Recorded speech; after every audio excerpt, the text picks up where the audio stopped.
This actually been a really fun video for me to do. Don't know how to start it, don't know how to talk about it. Once your kids are in school, chances are that they're going to, for the first time, have friends that you don't know.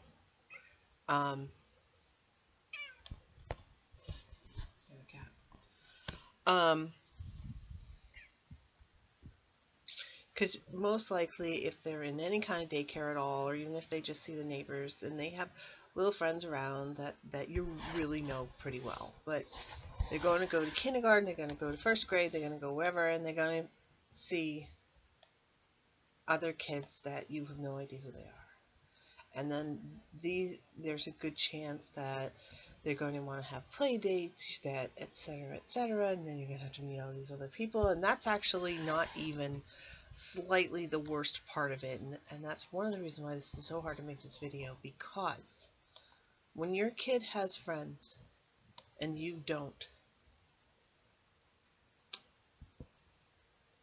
you know what? I don't think there will be any parent that's going to go along with this that would ever admit publicly.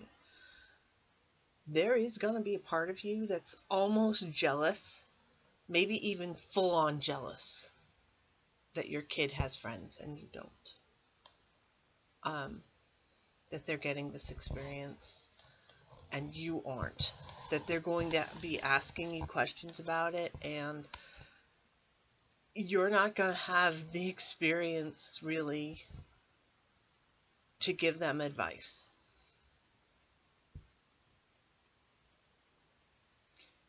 It's incredibly difficult to go through.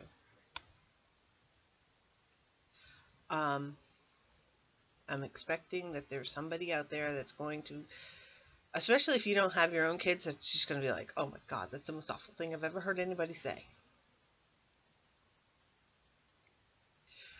But in a way, of anything that could drive you into therapy as a person with avoidant personality disorder concerning your kids, I mean, there's the process of going to school, there's the process of all your relatives showing up, there's the process of dealing with doctors, there's the process of all this, the teachers, etc. And these are some major giant stresses for somebody with avoidant personality disorder, especially if they really don't have anybody to talk to and they're trying to go it on their own and figure out how to navigate the systems. You know, I mean, even something simple, I mean, like trying to figure out even how to put a diaper on a baby. I mean, it really could be to that point if you're avoidant, that you're, because of the isolation that comes with it. And then you also don't want to be isolated, and you're very aware of it, and you feel horrible because of it, and you feel like a failure because of it, etc., etc. That's bad. Watching your kid have friends, watching them leave you to go hang with your friends, on the one hand is awesome. It's the best thing ever, and you're just like, yes, I'm a damaged person, but I'm not so damaged I'm holding my kid back. My kid is doing better than me. That's great. There will be a time when you're sitting there listening to your kid either talk about how great this person is or complaining about how badly they're being mistreated by their friends, and you're just going to want to be like, if only I had those problems. And you're going to want to like destroy yourself for that. And now these are very fleeting. These are not like permanent things. These are just going to be flash into your head, and you're going to want to exercise them, and you're going to want to pretend it doesn't happen. You're going to want to pretend, you know, you're going to want to just push it out of your head as quickly as possible. I didn't think that. That's a horrible thing to think. You're going, I mean, because the reality is it isn't fair. Anybody with avoidant personality disorder, it's not fair what we went through. It's not fair what we're going through. And it really shoves it right in your face. You know, you're not worthy, but you've created a human being who is worthy. What the heck? How can it skip a generation?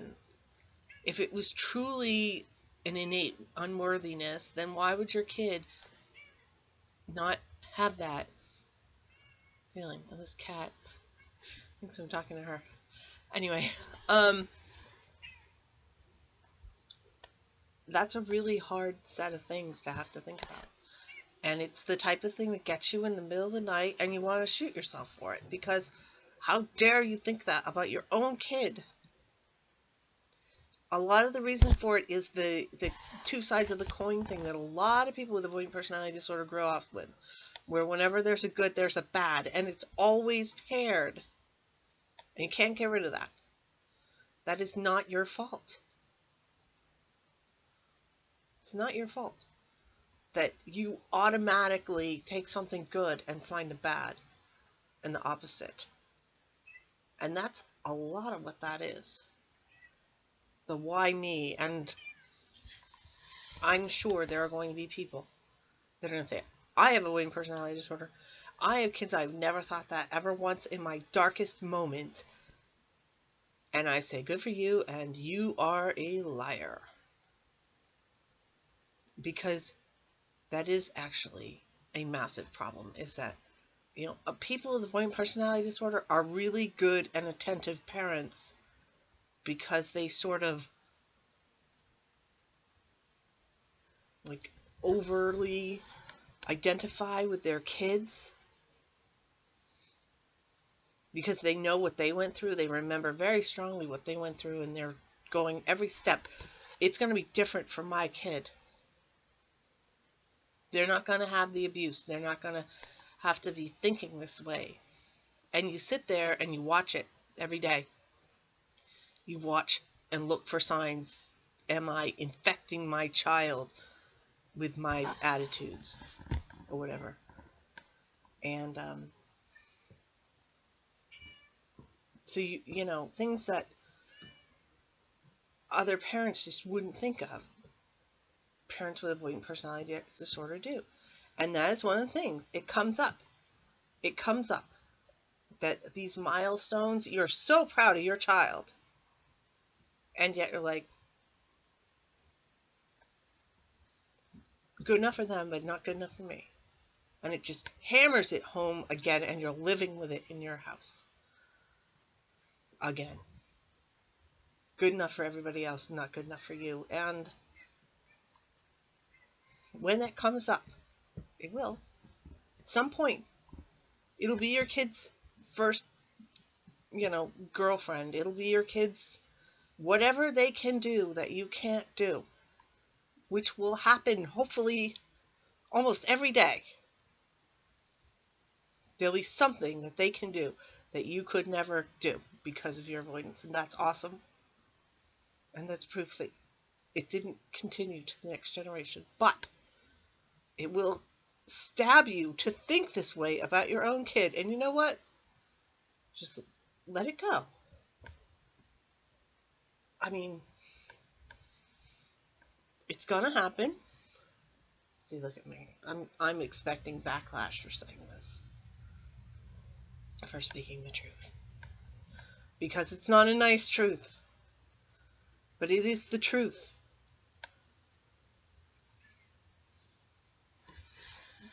Things are going to happen that you're going to look and say, God. See, but I think this is the difference. In my family, I did things that my parents totally wish that they could have done. And instead of, you know, I mean, they kind of had the same feelings, which is, why not me? But when they said, why not me, they suddenly realized, well, because I'm too damn lazy to do it. That's why not me. I mean, one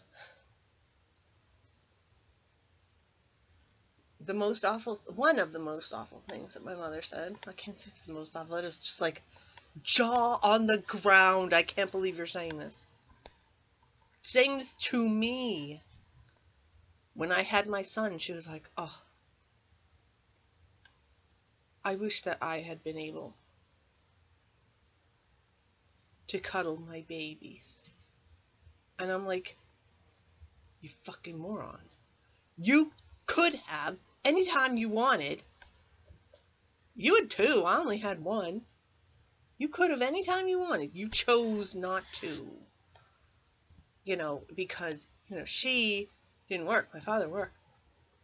So she was home with no financial worries, no burdens whatsoever, and she was just awful.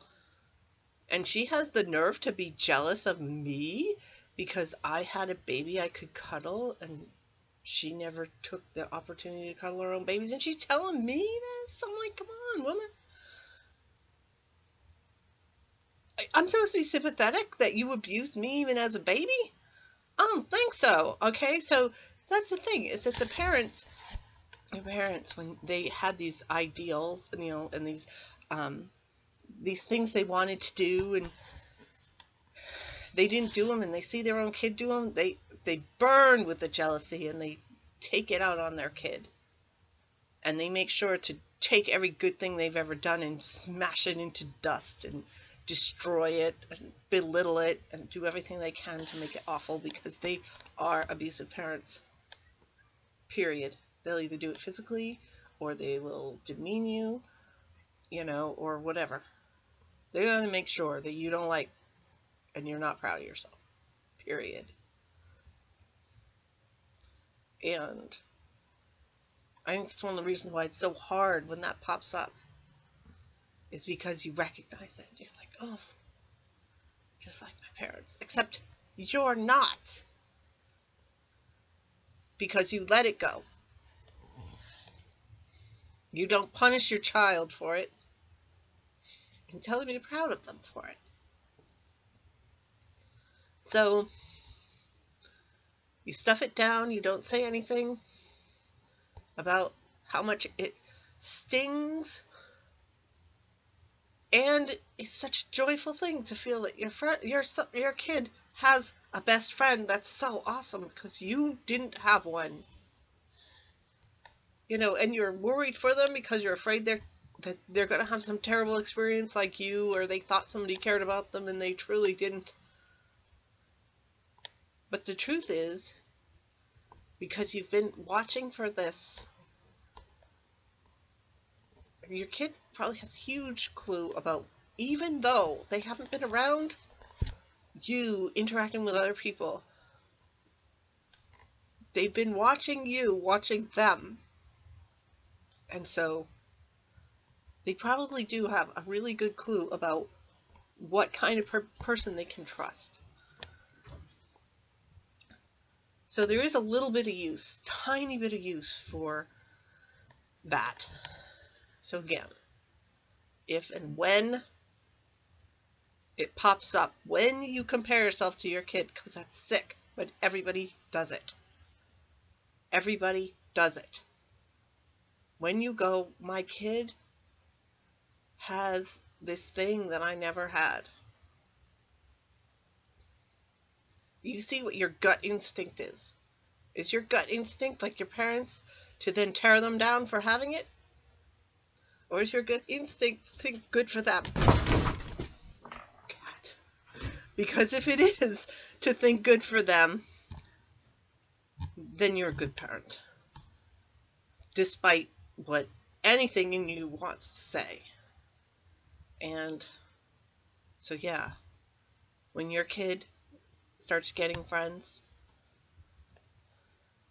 it might drive you into therapy. And that's okay. That's okay.